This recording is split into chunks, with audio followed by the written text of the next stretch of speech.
saya meneliti kembali Injil palsu ini di Maktabah Anba Dominikan Kairo. Di sanalah saya menemukan teks asli Injil ini. Ternyata teks asli Injil ini bukan bahasa Ibrani, bukan bahasa Aram, bukan bahasa Yunani. 3 bahasa ini plus bahasa Latin, lingkungan kecil dipakai, adalah bahasa yang hidup di Israel pada zaman Yesus. Tetapi teks asli Injil ini ditulis dalam bahasa Itali. Sedangkan bahasa Itali itu adalah perkembangan dari dialek Latin yang baru ada abad ke-13 Masehi, abad 11 Masehi. Jadi pada zaman Yesus bahasa Itali itu belum ada. Tapi kok Injilnya ditulis dalam bahasa Itali? Ini yang pertama. Teman-teman, kenapa kami umat Kristen tidak mengakui Injil Barnabas? Karena memang Injil Barnabas adalah kitab palsu. Ya, karena kanon gereja tidak menerima Injil Barnabas. Injil Barnabas tidak termasuk dalam kanon Alkitab, teman-teman, yang diakui. Karena beberapa alasan spesifik, antara lain, Injil Barnabas dibuat pada abad ke-16. Ya, berabad-abad dari zaman Yesus dan para rasul. 1400 tahun dari zaman Rasul Barnabas. Sehingga bisa dipastikan, bukanlah Barnabas sendiri yang menuliskannya. Jelas sekali, Injil Barnabas adalah kitab palsu. Bang, kenapa Injil Barnabas ditolak oleh gereja? Alasannya sederhana, karena penulisnya tidak bertujuan untuk memuliakan Tuhan dan juga isinya tidak sesuai dengan ajaran kekristenan. Barnabas. Injil Barnabas ini bukan saja palsu bagi pengamal Alkitab, tetapi ia juga Injil yang palsu bagi pengamal Al-Quran.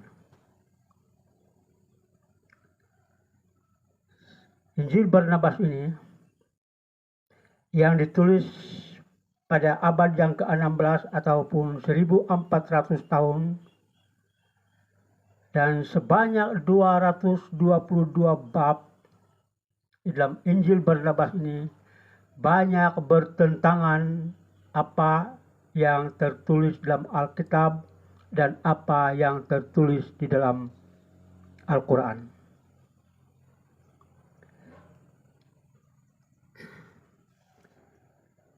Kenapa kita katakan Injil Barnabas ini adalah Injil yang palsu menurut Al-Quran dan menurut Alkitab? Kalau di dalam Alkitab ini jelas sekali bahwa banyak sekali yang bertentangan dengan Alkitab, meskipun ada beberapa ayat di dalam Injil Barnabas ini yang ada kesesuaian dengan Alkitab. Begitu juga dengan di Al-Quran ini, bahwa banyak sekali bertentangan yang ada di dalam Injil Barnabas ini.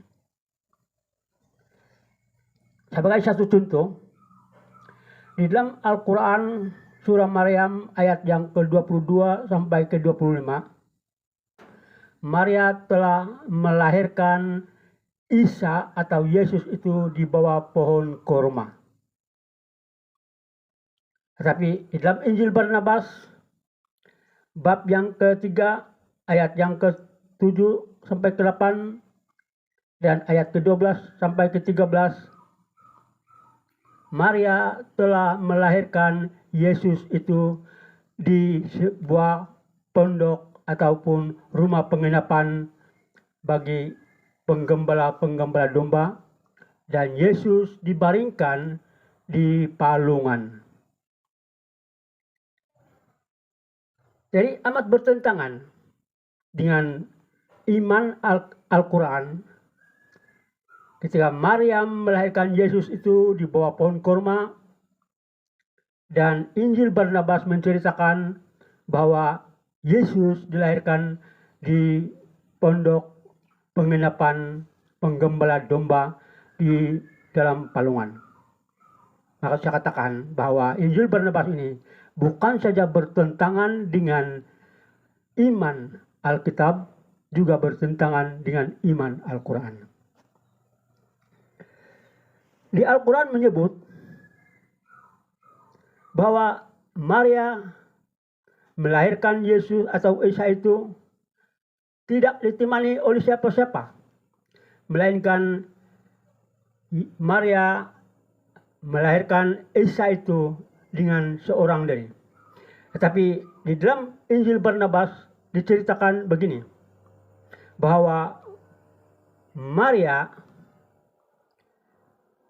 ditemani oleh tunangnya Yusuf ketika dia mengandung dan melahirkan Yesus itu. Bahkan di dalam Al-Quran ini tidak ada satu ayat pun yang menyebut nama Yusuf sebagai tunang Maria.